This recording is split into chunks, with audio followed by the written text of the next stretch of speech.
Let me ask you the question you probably came here for straight out. What should you actually eat for a healthy prostate?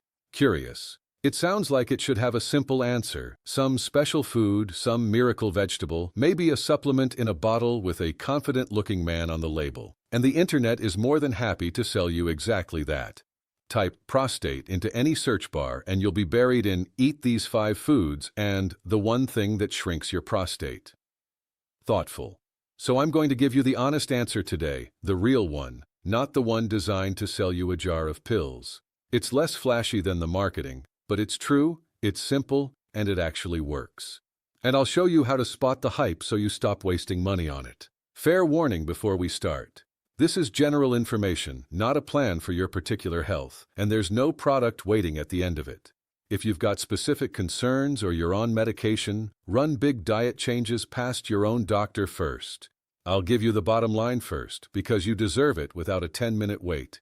There is no single magic food that shrinks your prostate or guarantees you'll never have prostate problems. Anyone who tells you otherwise is selling something. What the evidence actually points to is much less exciting and much more reliable. It's your overall eating pattern that matters, not any one hero ingredient. And the pattern that's best supported is, honestly, the same one that's good for your heart. That's the whole answer in a sentence. Now let me show you why it's true, and, just as useful, how to tell the genuinely helpful stuff from the marketing noise. Here's the first thing. Almost nobody untangles you. When men ask what's good for my prostate, they're usually asking 2 completely different questions at once, and they need different answers. Question 1 is about long-term prostate health and cancer risk, what you eat over years and decades. Question 2 is about day-to-day comfort, the urinary symptoms, the frequency, the getting up at night that an aging prostate can cause right now.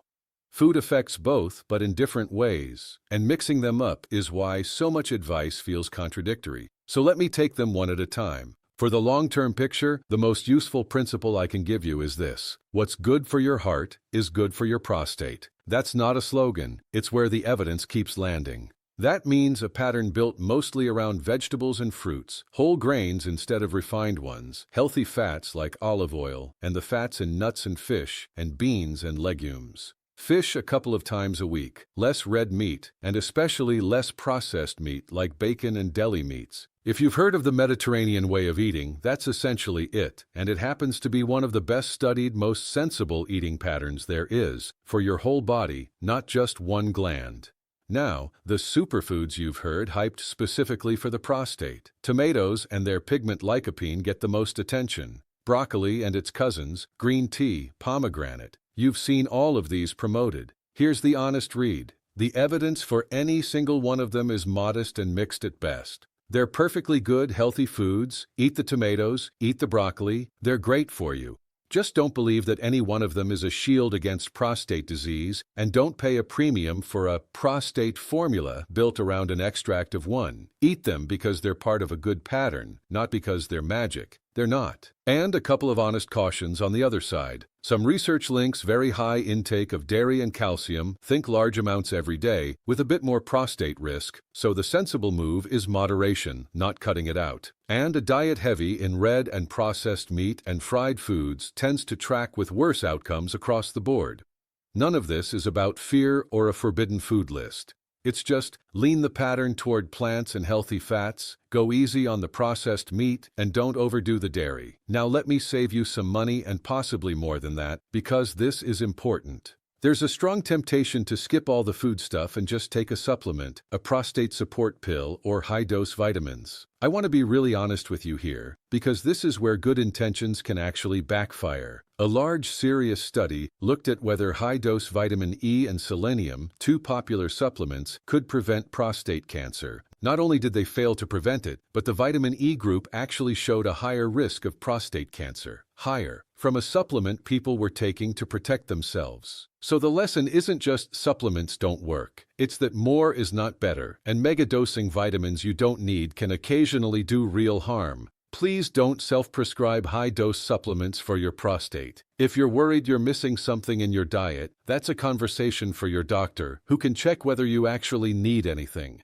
For the vast majority of men, the food on your plate does the job far better than the pills on your shelf. Now the second question, the one about how you feel right now. the bathroom trips, and the urgency. Here, food and drink can make a real, noticeable difference to your comfort, even though it's not about cancer at all. Certain things are known to irritate the bladder and worsen those urinary symptoms in a lot of men. The usual suspects: caffeine, coffee, tea, cola, which is both irritating and makes you produce more urine; alcohol, which does the same; fizzy carbonated drinks; very spicy foods; and for some men, artificial sweeteners. None of these are dangerous and none need to be banished forever. But if your bathroom trips are bothering you, easing off these, especially in the evening, is one of the simplest experiments you can run on yourself. Cut the after-dinner coffee and the nightcap for a couple of weeks, and see if your nights improve. For a lot of men, they do. And staying reasonably hydrated during the day actually helps too, because concentrated urine irritates the bladder more. The trick, as I've covered before, is front-loading your fluids earlier and easing off before bed, rather than drinking less overall. Let me make this concrete, because eat a healthy pattern can feel vague. Here's what an ordinary, doable day might look like. Nothing exotic, nothing expensive.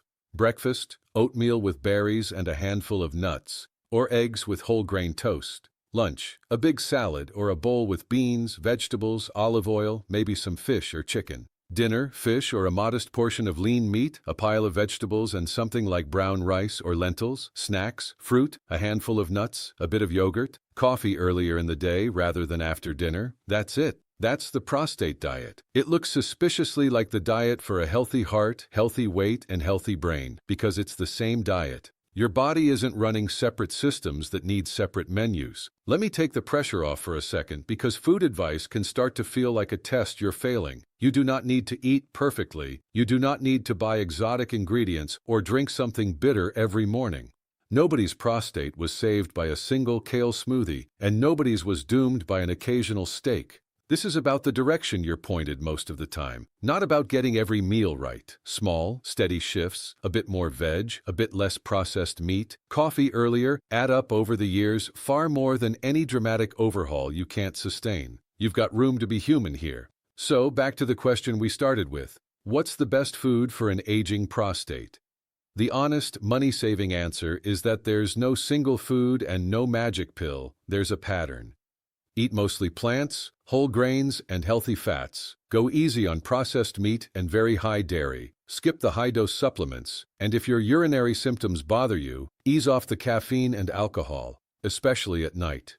Do that most of the time, and you've done essentially everything food can do for your prostate, and a great deal for the rest of you at the same time. And if you're on medication or have specific worries, just clear any big diet change with your doctor first.